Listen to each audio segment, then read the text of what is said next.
They called it a poverty wedding and laughed at my choice. 24 hours later, they were pounding on my door, begging me to save their reputation. My name is Maya Rodriguez, and I'm a 26-year-old nurse working the night shift at Houston Methodist Hospital. Most people think nursing is all about medical charts and IV drips, but what they don't understand is that we're really in the business of love.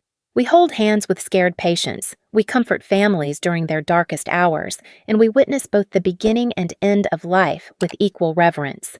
That's probably why my decision made perfect sense to me, even when it horrified everyone else in my family. It all started with a promise I made to my grandmother when I was 7 years old.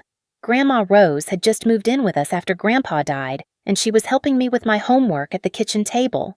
I was struggling with a math problem, getting frustrated and ready to give up, when she put her weathered hand over mine. "Mija," she said in her gentle voice that always smelled like vanilla and cinnamon. "When you love someone, you don't give up on them. You stay right beside them, no matter what." That night, as she tucked me into bed, I made her a promise that seemed so simple at the time. "Grandma, when I get married someday, I want you right there with me. I don't care where it is or what anyone else thinks. Promise me you'll be there?" She smiled and kissed my forehead. "I promise, Mija. No matter where I am, I'll be there." For 19 years, that promise lived quietly in my heart. Through high school graduations, college stress, nursing school, and my first real relationship, I always pictured Grandma Rose sitting in the front row at my wedding, probably crying happy tears and clutching her little purse like she always did during emotional moments. But life has a way of rewriting our plans. 3 years ago, I met David Martinez at a coffee shop near the hospital. He was a paramedic who'd brought in a patient, and something about the gentle way he talked to the scared elderly woman made me notice him. When he came back 2 days later during my break, I knew it wasn't a coincidence. David understood my world. He knew what it meant to care for people who couldn't care for themselves. He never complained when I had to work double shifts, and he always asked about my patients like they were real people, not just case numbers. When I told him about my promise to Grandma Rose, he didn't think it was silly or old-fashioned. He just nodded and said, "Then we'll make sure she's there." Last year, everything changed. Grandma Rose started forgetting things, little things at first, like where she put her reading glasses or what she had for breakfast. But then the forgetting got bigger. She'd call me by my mother's name or ask when my grandfather was coming home from work, even though he'd been gone for 20 years. The diagnosis was Alzheimer's disease, stage 4, progressing rapidly. Within 6 months, she couldn't live alone anymore. My mother, Linda, found a place called Sunset Manor, a nursing home about 30 minutes from downtown Houston. It was clean and well-staffed, but it might as well have been on another planet for how much everything changed.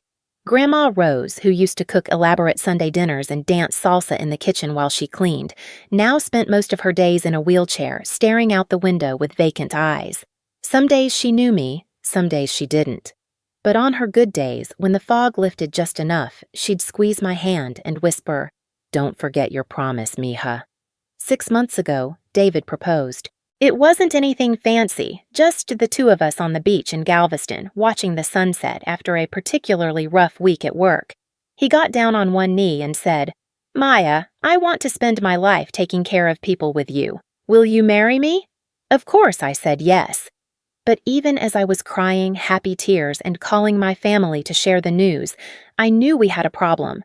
Grandma Rose couldn't leave Sunset Manor for more than a few hours, and even then, she needed constant medical supervision. Traditional wedding venues weren't equipped for wheelchairs, oxygen tanks, and the special care she required. That's when the idea hit me. If Grandma Rose couldn't come to my wedding, then my wedding would come to her. I mentioned it to David first, nervous about how he'd react. We were sitting in his truck outside Sunset Manor after one of our weekly visits, and I just blurted it out. "What if we got married there, at the nursing home?" He was quiet for a moment, and I started to panic, thinking I'd lost my mind. But then he smiled, that slow, thoughtful smile that made me fall in love with him in the first place. "Maya, that's perfect. She'll be comfortable, she'll have her friends around her, and we'll still get to keep your promise. Plus," he added with a grin, "I bet those residents know how to party better than most people half their age." He was right. When we talked to the activities director at Sunset Manor, she was thrilled. Apparently, the residents had been following our relationship like their own personal soap opera, and the idea of hosting a wedding had them more excited than they'd been in years.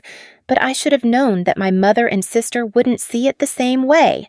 The conversation happened on a Sunday evening at my mother's house in River Oaks, the kind of neighborhood where the lawns are perfect and the cars are always clean. Linda Rodriguez had worked her way up from secretary to successful real estate agent over the past 15 years, and her house was like a showroom, all white furniture and glass tables that nobody was actually supposed to use. My sister Jessica was there too, fresh from some influencer event, still wearing a dress that probably cost more than I made in a month. Jessica had 50,000 Instagram followers who hung on her every word about fashion, fitness, and lifestyle tips. She'd gotten married 2 years ago in a lavish ceremony at the Four Seasons that was featured in 3 different wedding magazines. I was excited to share our plans. I'd brought photos of the common room at Sunset Manor, sketches of how we could decorate it, and a list of residents who were already volunteering to help with everything from music to flowers. "So," I said, spreading the photos across Linda's pristine dining table, "we've decided to have the ceremony at Sunset Manor. Grandma Rose will be comfortable and—" The silence was deafening. My mother stared at the photos like I'd just shown her pictures of a crime scene. Jessica's mouth literally fell open. "Maya," Linda said slowly, "please tell me this is a joke." "No, it's not a joke. It's going to be beautiful. Look, the residents are so excited, and the activities director said we can use the garden area for pictures, and—" "Absolutely not." Linda's voice was sharp, the same tone she used with difficult clients. "Maya, you cannot be serious about this. That's too miserable to tell anyone." Jessica started laughing, not the good kind of laughter, but the mean, cutting kind that she'd perfected in high school. "Oh my God, Maya! Post that and people will call it a poverty wedding, LOL. My followers will think our family is broke or something." "It's not about money," I said, trying to keep my voice steady. "It's about keeping a promise to the woman who raised me when you two were too busy with your own lives to—" "Don't you dare!" Linda snapped. "Don't make this about the past. This is about you making a decision that will embarrass this entire family. What will people think? What will my clients think? What about Jessica's brand?" "Her brand?" I couldn't believe what I was hearing. "We're talking about my wedding, not a marketing campaign." Jessica leaned forward, her influencer voice in full effect. "Maya, sweetie, I know you think this is romantic or whatever, but you have to think about the optics. My audience expects a certain level of sophistication from my family. I can't exactly post about my sister's nursing home wedding next to my content about luxury lifestyle tips." "Then don't post about it," I said. "This isn't about you." "Everything our family does reflects on all of us," Linda said. "When Jessica got married, it elevated our entire social status. When you do this," she gestured at the photos like they were contaminated, "you're dragging us all down with you." The conversation went downhill from there. They offered to pay for a real venue. They suggested postponing until Grandma Rose was better, which we all knew would never happen.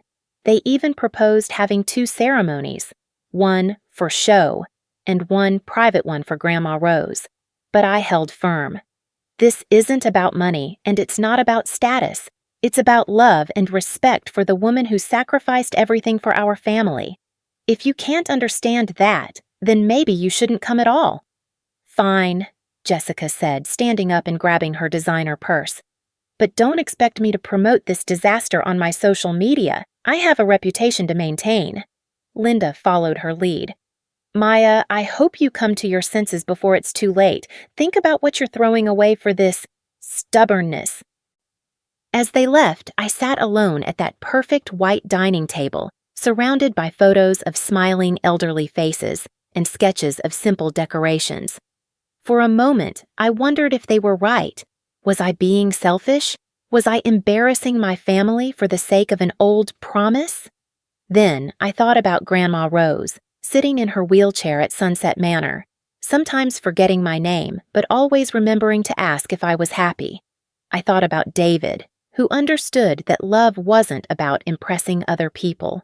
I thought about the residents at the nursing home who had lived through the Depression, World War II, and decades of change, but still believed that the most important thing in life was showing up for the people you cared about. No, I wasn't throwing anything away. I was choosing something better. The next 6 weeks were a whirlwind of planning, but not the kind you see in wedding magazines. Instead of dealing with florists and caterers, I was coordinating with nursing staff to make sure all the residents could participate safely. Instead of choosing between champagne and wine, I was making sure we had enough wheelchair-accessible seating and that the music wouldn't be too loud for hearing aids. David threw himself into the planning with the same enthusiasm he brought to everything else. He spent his days off at Sunset Manor getting to know the residents and asking for their input on everything from the ceremony music to the best spots for photos. Pretty soon, the whole place was buzzing with excitement.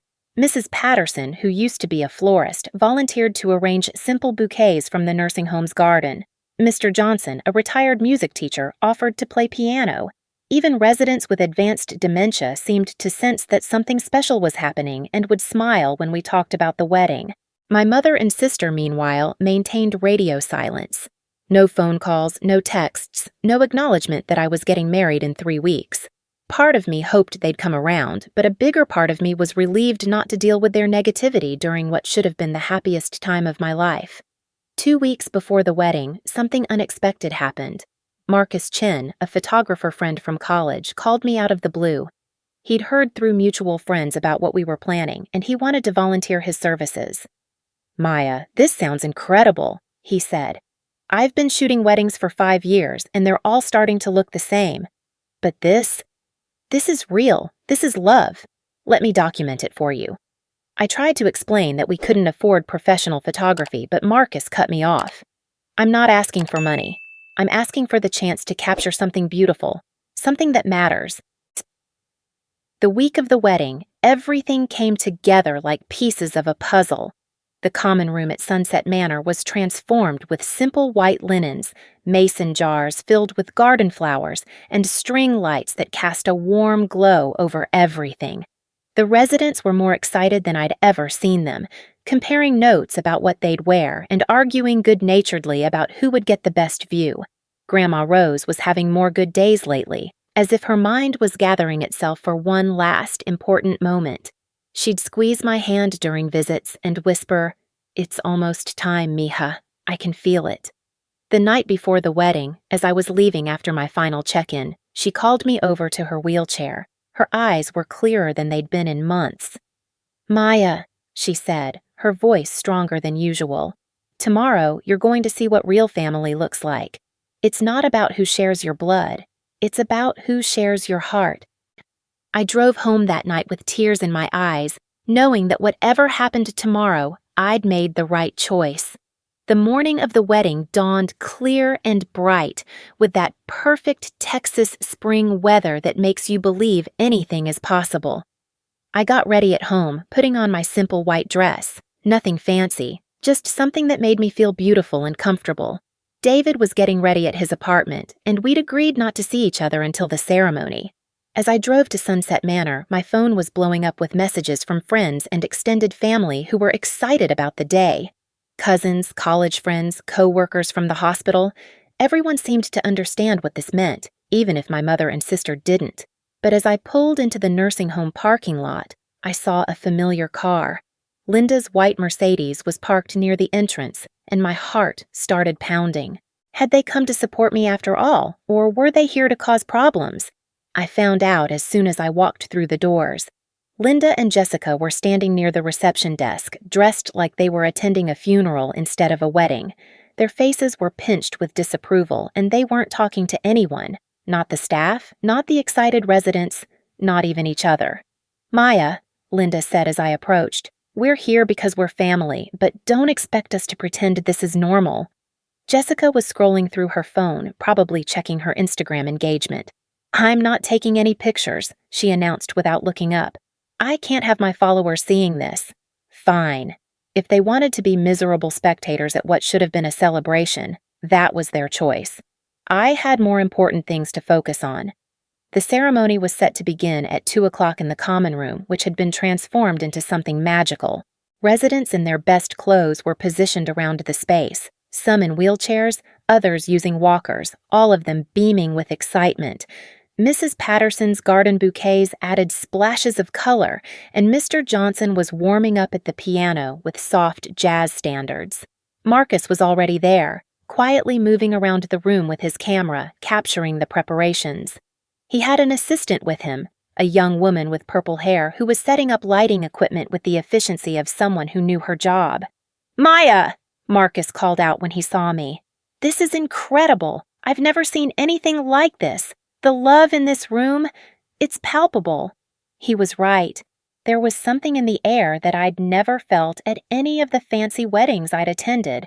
It wasn't about the decorations or the dress or the perfect lighting. It was about community, about people who understood that bearing witness to love was a privilege, not an obligation. At exactly 2 o'clock, Mr. Johnson began playing At Last by Etta James, and David appeared at the far end of the room. He was wearing his best suit, the navy blue one he'd bought for his sister's wedding, and he was smiling so wide I thought his face might split in half. As I walked toward him through the crowd of beaming residents, I caught sight of Grandma Rose in the front row. She was sitting up straight in her wheelchair, wearing the pale blue dress we'd picked out together, and her eyes were completely focused and present. When she saw me, she mouthed, "Mi niña hermosa," my beautiful girl, and I nearly lost it right there. The ceremony itself was simple but perfect. David's brother served as our officiant, having gotten ordained online specifically for this purpose. We'd written our own vows, and when David promised to love me through every season of life, just like the incredible people in this room have shown us, there wasn't a dry eye in the place. When Grandma Rose was able to participate in the ring exchange, holding the rings while we made our promises, the entire room held its breath. Her hands were shaking slightly, but her grip was firm, and when she whispered, "With these rings, I bless this union," it felt more sacred than anything any traditional officiant could have said. The best part came after we were pronounced husband and wife. Instead of a formal recessional, the residents broke into spontaneous applause and cheering. Mr. Johnson launched into "My Girl" by the Temptations, and before I knew it, half the room was singing along in voices that might have been weathered by age, but were still full of joy. Mrs. Patterson wheeled herself over and grabbed my hand.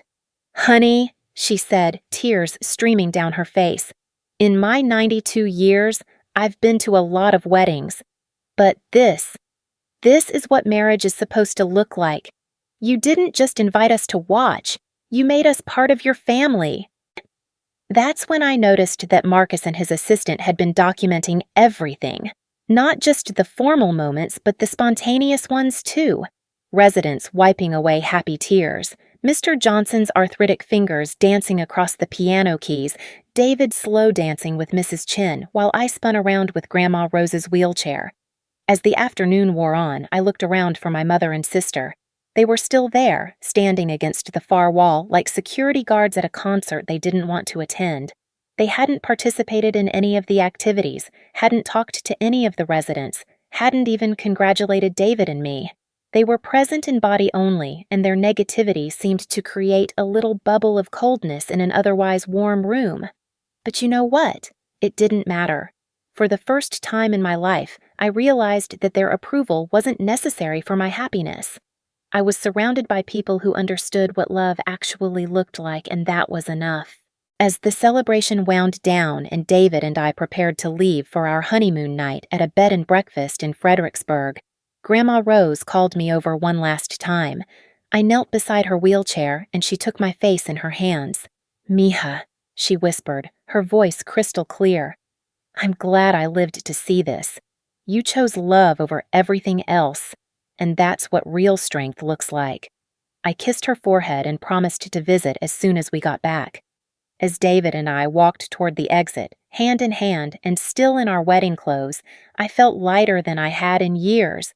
Behind us, Marcus was still taking pictures, capturing the residents as they slowly returned to their regular activities, but continued talking excitedly about the day. His assistant was packing up equipment with a huge smile on her face. Maya, Marcus called out as we reached the door. This was incredible. I got some shots that, well, let's just say you're going to love them. Give me a couple days to edit everything, and I'll send you a preview. We drove away from Sunset Manor as the sun was setting, painting the sky in shades of pink and gold. I thought about the day, about the choice I'd made, about the promise I'd kept. My mother and sister thought I'd chosen something miserable and embarrassing. They had no idea what was coming. 2 days after our wedding, I was settling into married life with a contentment I'd never felt before. David and I had returned from our mini honeymoon in Fredericksburg, where we'd spent 36 hours hiking, eating amazing food, and talking about our future without any family drama weighing us down.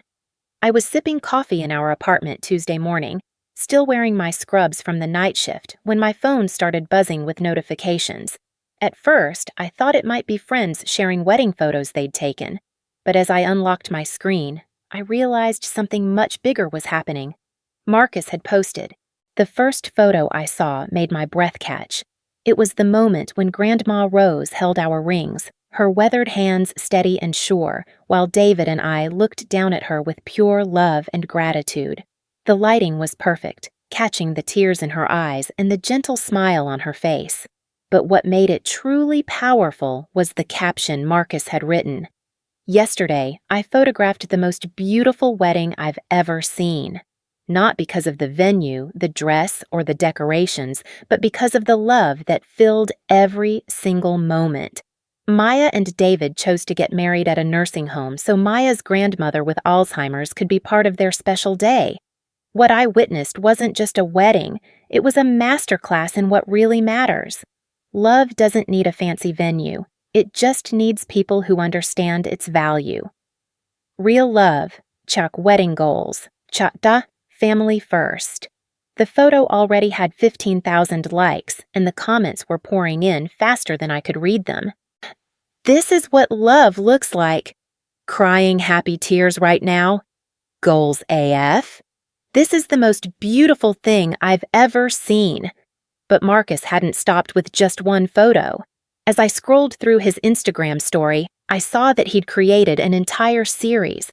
Mr. Johnson playing piano with his arthritic hands, Mrs. Patterson in her wheelchair, beaming as she handed me my bouquet, David dancing with Mrs. Chen while other residents clapped along, me spinning Grandma Rose's wheelchair while she laughed with pure joy.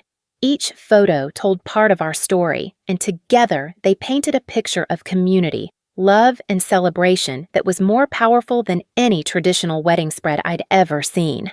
My phone rang, startling me out of my social media trance. It was my coworker Jennifer from the hospital. Maya, girl, you are all over my Instagram feed right now.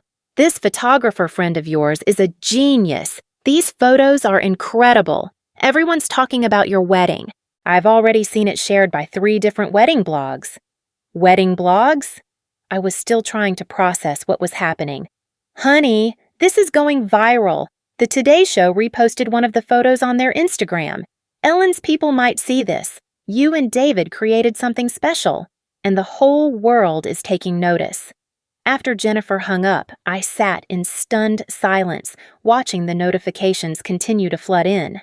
The original post was now at 30,000 likes and climbing. People were sharing it with captions like, "This is how you do love right," and "Relationship goals forever."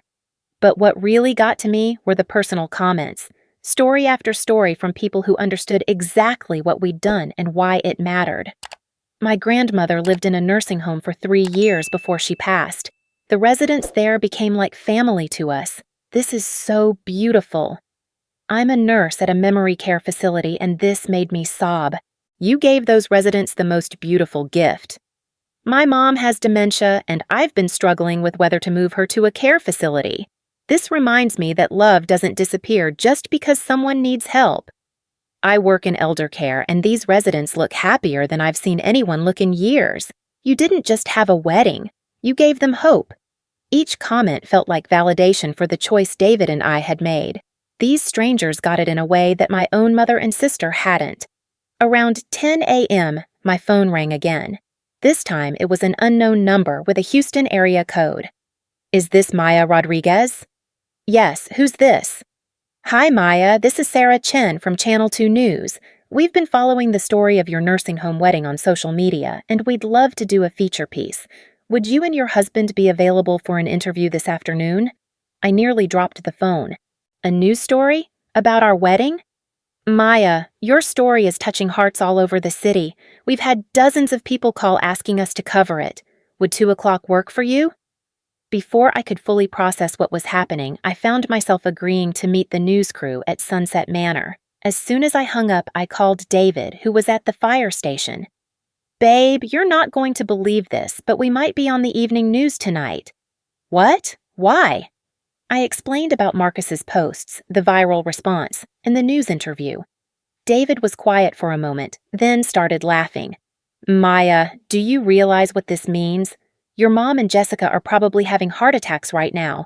They were worried about people seeing our miserable wedding, and now the whole city is celebrating it. He was right, but I hadn't even thought about my family's reaction yet. I was too amazed by the outpouring of love from complete strangers. The news interview went better than I could have imagined. Sarah Chen was genuinely moved by our story, and she spent time talking to the residents at Sunset Manor, capturing their excitement about being part of something special. Mr. Johnson played piano for the cameras, and Mrs. Patterson showed off her flower arrangements with obvious pride. But the moment that really got to me was when they interviewed Grandma Rose. She was having one of her clearer days, and when Sarah asked her what the wedding meant to her, she looked directly into the camera and said, "My granddaughter kept her promise. That's what love looks like, keeping your promises, even when it's hard." By evening, the local news story had been picked up by the national feeds. Our wedding photos were on Good Morning America's website, and Marcus's original post had reached over 200,000 likes. That's when all hell broke loose. At 8:30 the next morning, I was jolted awake by frantic pounding on our apartment door. David was already at work, so I stumbled out of bed in my pajamas, assuming it was a neighbor with an emergency. Instead, I found my mother and sister standing in the hallway, both looking like they'd been hit by a tornado. Linda's usually perfect hair was disheveled, and Jessica was clutching her phone like it was a life preserver. Maya, we need to talk. Now. Linda pushed past me into the apartment before I could even respond. You have to take this down, Jessica said, following her mother and waving her phone at me. All of it. The photos, the news stories, everything. I closed the door and turned to face them, still trying to wake up. Take what down? I didn't post anything. Don't play dumb, Linda snapped. This nursing home wedding circus. It's everywhere. My phone has been ringing nonstop since yesterday afternoon. My clients are calling, asking questions. My boss wants to know why I didn't tell him my daughter was getting married. This is a disaster. Jessica was pacing around my living room like a caged animal. Maya, my followers are going crazy. They're asking why I wasn't in any of the photos, why I didn't post about my own sister's wedding. My engagement is down 30% because people think I'm some kind of heartless bitch who abandoned her family. Maybe because you did abandon us? I couldn't believe what I was hearing. You stood against the wall like funeral mourners and refused to participate in anything. What did you expect? We expected a normal wedding that we could be proud of, Linda said. Not this public spectacle that makes our family look like we don't care about each other. But you don't care about each other, I said, my voice getting stronger as my anger built. You care about appearances. You care about what other people think. You don't care about love or family or keeping promises to the people who matter most. Jessica stopped pacing and turned to face me. You don't understand, Maya. I have a brand to maintain. My followers expect a certain lifestyle from me and my family. This nursing home thing? It's not on brand. Then maybe your brand sucks, I shot back. Maybe spending your life pretending to be someone you're not for the approval of strangers isn't actually worth anything. Linda stepped between us, her real estate agent voice in full effect. Maya, listen to me. You have to understand the position you've put us in. Jessica's career depends on her image, and my business depends on my reputation. When people see these photos and stories, they're going to think we're the kind of family that dumps elderly relatives in nursing homes and forgets about them. But that's exactly what you did. I couldn't contain my frustration anymore. When did you last visit Grandma Rose before the wedding? When did you last call her or ask how she was doing or spend more than 5 minutes in the same room with her? The silence that followed was deafening. They couldn't answer because we all knew the truth. You want to know what's really embarrassing? I continued. It's not that I got married in a nursing home. It's that you two are so shallow and self-absorbed that you can't see the beauty in what we did. Hundreds of thousands of people around the world are celebrating our wedding because they recognize real love when they see it. But you're here, panicking about your image instead of being proud of your daughter and sister. Jessica's voice got shrill. Proud? Maya, you made us look like we don't care about you. People are calling me out in the comments, saying I must be a terrible sister. They're unfollowing me because they think I'm heartless. Then maybe you should have acted like you cared, I said. You had every opportunity to be part of something beautiful, and you chose to stand on the sidelines and judge instead. Linda tried a different approach, her voice softer but still manipulative. Maya, sweetheart, we're not asking you to be ashamed of your wedding. We're just asking you to think about the family. Maybe you could ask your photographer friend to take down some of the photos, or at least the ones that make it obvious we were there but not participating. Absolutely not! My voice was steel. Those photos tell the truth. They show a wedding filled with love and community and joy. If you don't like how you look in them, maybe you should have acted differently. Jessica's phone buzzed, and she glanced at it with a pained expression. Another follower asking where I was during the ceremony. Maya, this is killing my engagement rates. I might lose brand partnerships over this. Good, I said. Maybe you'll finally have to get a real job and stop living your entire life for the approval of strangers on the internet. That's when Linda really lost it. How dare you! Jessica has worked hard to build her following. She's created a successful business from nothing, and you're destroying it with your selfishness. My selfishness? I laughed, but there was no humor in it. I'm selfish because I wanted my grandmother at my wedding? I'm selfish because I chose love over appearance? I'm selfish because I made a promise and kept it?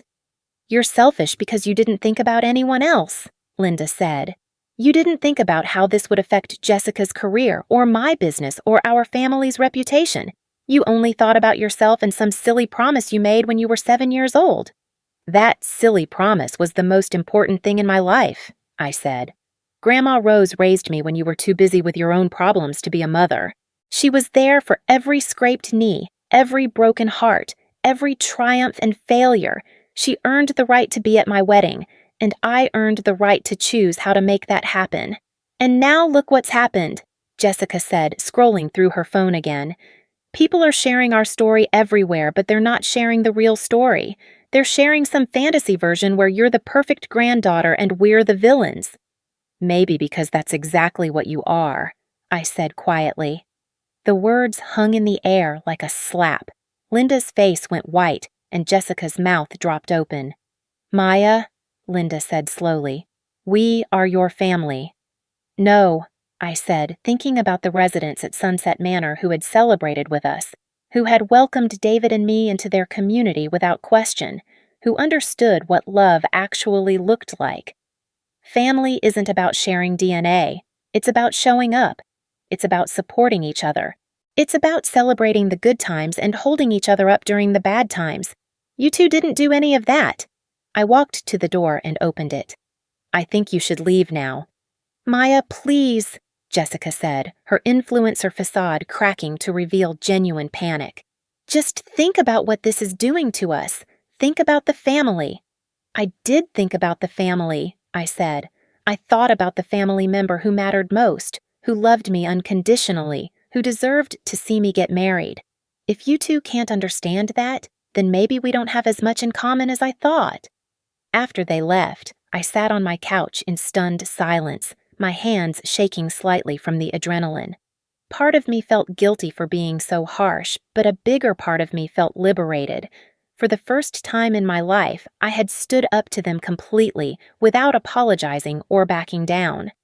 My phone buzzed with a text from David.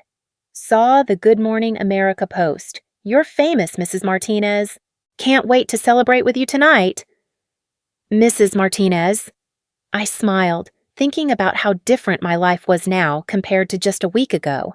I had a husband who supported my choices, a community of friends at Sunset Manor who had become like family, and apparently hundreds of thousands of strangers around the world who understood what real love looked like.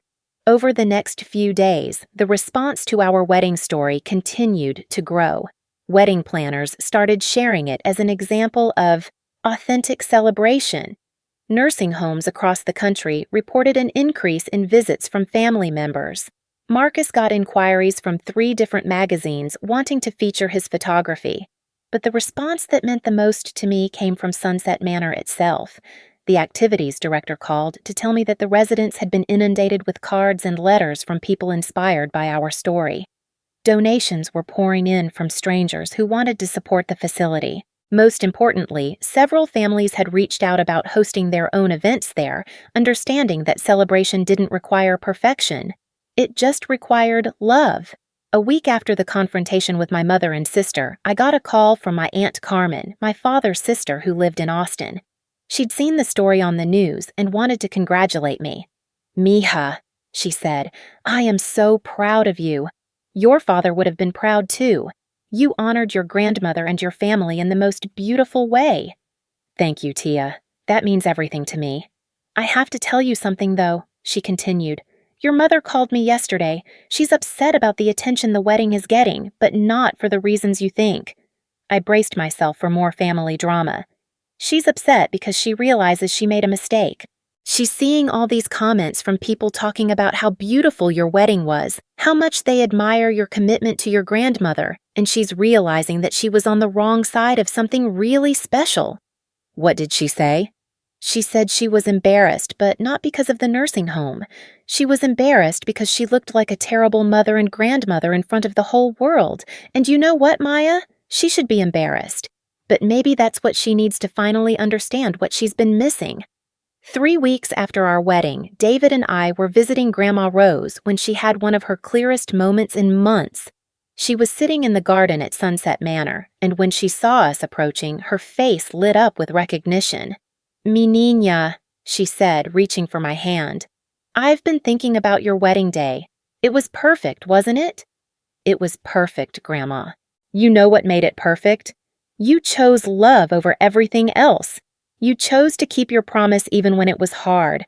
That's what real strength looks like." She squeezed my hand and looked at David.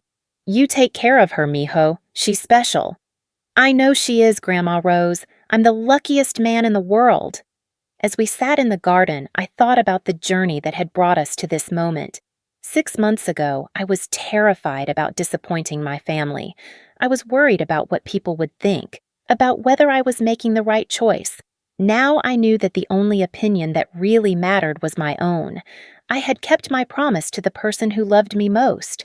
I had chosen authenticity over appearance, love over status, and family over reputation. My mother and sister were still dealing with the fallout from their behavior, learning the hard way that actions have consequences. Jessica had lost several brand partnerships, not because of my wedding, but because her response to it revealed a side of her personality that her followers found unappealing.